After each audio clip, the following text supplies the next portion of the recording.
All right, so I want to begin this lesson by going over the methods for dividing fractions test that we took. This is a team assessment, and really all I wanted to do was check your general understanding. So I gave a lot of details in the directions. And for people who are familiar with the methods that we've discussed in class, this, for the most part, gave you what you needed to know, even if you don't have them memorized yet. So I'm going to read through the directions and just make sure that you're clear on what everything is saying. So the scenario goes as follows. You need to make a hummus recipe that requires 3/4 of a can of chickpeas per serving. You have 7/3 cans chickpeas. How many servings can you make? So the first thing we're going to do is make a general estimate. You want to start every problem with a general estimate. Most of the mistakes that I see come because you're dividing the wrong number by the wrong number. Ultimately, we have 7/3 cans of chickpeas, and we want to know how many 3/4 cans of chickpeas we can get out of it. So let's take a look at this problem. I'm going to draw a little crude diagram. I know that 7/3 is a little bit more than 2. 6/3 is 2, and then we have, so there's 6/3 or 2, and then we have just this tiny sliver more. I don't know where you got that from. Maybe it was in your fridge from before, but it's there. The recipe calls for 3/4 of a can of chickpeas. So what we're trying to figure out ultimately is how many 3/4 of a can we're going to be able to get out of this 7/3 cans that we have. So we can see by this crude diagram, I can fit one in here, and then there's a little bit of change here, here, and here. But I don't know if that's 1 or not, but it's more than 2 for sure. And so this diagram is kind of helping me see that your answer is going to be about 2 to 3 servings. Okay, and that's all you need to say. You know it's going to be more than 1. It won't be a whole bunch like 5, but it'll be enough for sure. All right, so now we're going to look at this diagram below. So the diagram was intended to help you visualize in more detail than this crude drawing that I did here, what your answer is going to look like. And I tried to give a hint by dividing the number lines for you already. We said it's going to be between 2 and 3 cans, so I went all the way out to 3 cans to make sure there's plenty of room for your diagram. This top line I divided into thirds. Again, we've already decided that we want to see the 7/3, what we already have, to be cut up into 3/4 pieces and to find out how many 3/4 pieces or recipes we're going to get out of it. So if these are thirds, this is 1 can here, this is 2 cans here. We predict it's going to be somewhere around here. Let's count up thirds. 1/3, 2/3, 3/3, 4/3, 5/3, 6/3, 7/3. And it falls right in our estimation, so that's wonderful. We estimated it was about 3 cans is what we have, and that's exactly where we want it to be. So this number line is now representing our 7/3. Now this bottom number line here, this is going to represent the other fraction, the 3/4. How many 3/4 are we going to be able to fit into this 7/3? And this is where the number line is great. So here again, it's the same scale, 3 cans again, and we've got 1/4, 2/4, 3/4 right here. So this here represents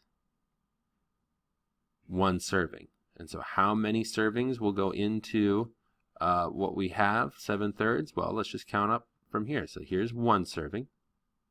We'll count another 3. 1, 2, 3. 2 servings. 1, 2, 3. 3 servings. And then we've got this tiny little piece of serving right here. And I don't know how many servings that is. It's more than 3. But we don't know exactly how much. And this is where the diagram method doesn't do a lot of good, because we really don't know what this little bit is right here. That's where the other methods are going to help us out. But look at our prediction. Our prediction was 3. We definitely have 1, 2, 3 servings plus a little bit more. So we're in pretty good shape.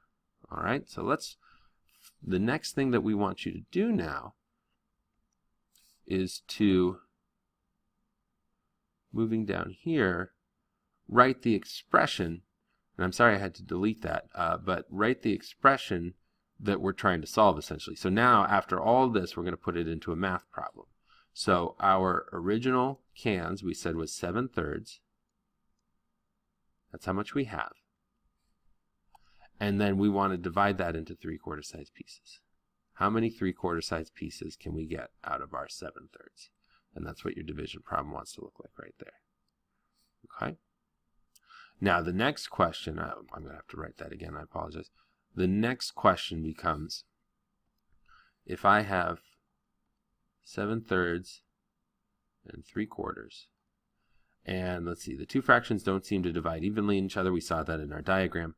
The first number line is divided into 1/3 size pieces, and the bottom line is broken into 1/4 size pieces. But what if we broke both lines into the same size pieces? Can we change the above fraction so both terms have the same denominator? And I actually made a mistake in that. I want to fix that, and I want to zoom down a little bit. First of all, I should not call those terms. Those should be called factors. Terms are separated by addition and subtraction signs. Factors are separated by multiplication and division signs. So that's technicality for most of you, but it's important to know the difference. I use that language a lot. So we had 7/3 divided by 3/4 was our problem, and so now we want to break it into the same size pieces. And I did not say put in a common denominator, but that's what that means. If they're broken into the same size pieces, they're going to have the same denominator, because remember, division is breaking things into pieces. So if they have the same denominator, they're broken into the same size pieces. So a lot of you, I'm not going to spend a lot of time on this, you see that 3 and 4 are both factors of 12. So my first equation, which I'll go back to doing in blue, is going to be 12. And I had to multiply 3 by 4 to get to 12. And I have to multiply it only by 1, or else I've screwed everything up. So I have to multiply the top by 4 as well, or else I'll screw everything up. So that's 28/12, which if you put in a calculator, 7 divided by 3, fractions are division, divisions are fractions. If I put in 7 divided by 3, it's going to churn out the exact same thing of 28/12. These are equivalent fractions. Okay. Now our little blue guy is taken care of. Now our red guy, the cans that we start with, we also want this to be 12. Well, here we have to multiply it by 4 to get to, by 3 to get to 12. 4 by 4 is 16, not 12. So we also have to multiply by 3 again, because if we multiply by anything but 1, which is what 3/3 is, we screwed up the problem again. So 3 times 3 is 9. Here is our brand new, ready to go problem. So now a lot of this is wanting you to just copy it back down so you set up the whole problem. So first it says, and here I actually say take advantage of the common denominator method, even though I crossed out method there. So first I'm going to take all of our servings. The original expression from 3 said it was 7/3. We have 7/3. And then we want to divide it by 3/4. Then we changed it from 4. We're going to apply the common denominators from 4. We have 28/12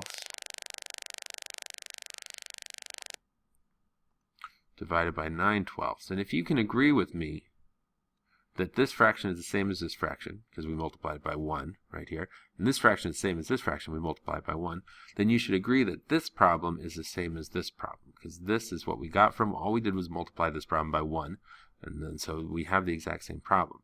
Now, here's the thing with common denominator that a lot of people forget. What we do when we get common denominators, when they're broken into the same size pieces, then it just becomes a division problem of how many pieces can go into another piece. These are now equivalent, so we can just get rid of these 12s altogether. And the question is now how many 28 12 size pieces goes into 9 12 size pieces. Since the pieces are the same, the question is just how many 9s go into 28. I think I said that backwards. It's how many 9s go into 28.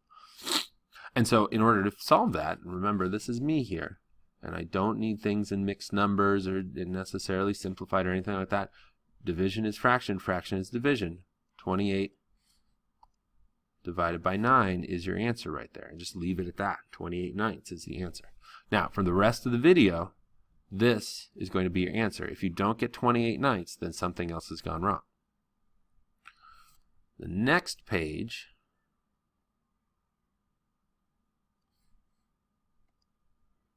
is asking about the supergiant 1 method. Another way to solve this would be to multiply the expression by 1, or the supergiant 1 method.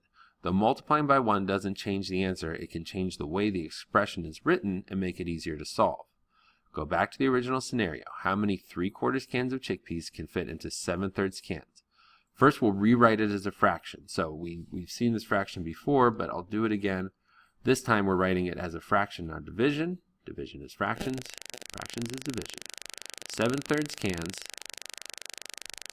can be broken into how many 3/4 can size pieces? In other words, how many 3/4 can we squeeze into 7/3 cans?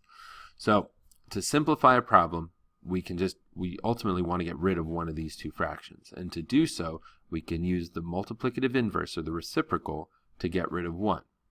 So I'm going to do my reciprocal in this nice brighter blue. The reciprocal of 3/4, we just flip it over, 4/3. But remember the rule. This is what we said here. Multiplying by 1 doesn't change the answer. It can change the way the expression is written. If we put anything but 1 right here, we've changed the answer. And that's dangerous. We will get a wrong answer if we do that. But if I multiply this whole thing by 1, we know that it won't change anything.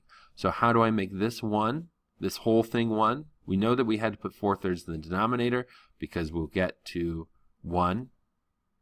But we also know that we have to put 4/3 right here, or else this whole factor is not 1. So what happens when I multiply across? Well, we've already determined 3/4 times 4/3 is 1, because 3 times 4 is 12, and 4 times 3 is 12, and 12 over 12 is 1. Put that little note right here. But now we also know that we can multiply across here. 7 times 4 is 28. 3 times 3 is 9. And then when we say evaluate, it means to solve. And so since it's over 1, we can just get rid of that. 28 over 9. And again, that's the answer that we're looking for. So we know we did this right. And the final step was this algorithm method, this don't ask why, flip and multiply. And this is one that I think we're a little rusty on, most likely because it's been a long time since we've used it. So hopefully by now you've gotten familiar with it again. 7/3 is our original expression. I'm just pulling this from question 3, so I would have flipped my page over and found it. 7/3 divided by 3/4. Then the flip and multiply method says you keep the first fraction exactly as it is. You don't touch that one. And that was a mistake a lot of people made. You flip both. But you only flip the second fraction. You flip this one here, and then instead of division, you switch to multiply. So 7/3 times 4/3, we just multiply across. I'm going to do my answer in green. 7 times 4 is 28, and you can guess 3 times 3 is 9. So you got there the same way. If you answer questions 5 through 7 are the same, and they are close to your estimate in question 1, then you can walk away knowing that you most likely, really most likely, did this right. And if there's a problem, you know that you need to go back and check. So this is how you do it. If you have any more questions, please let me know. And please keep watching videos as they come. I appreciate you taking your time to work with me outside of class and getting the extra help that you need.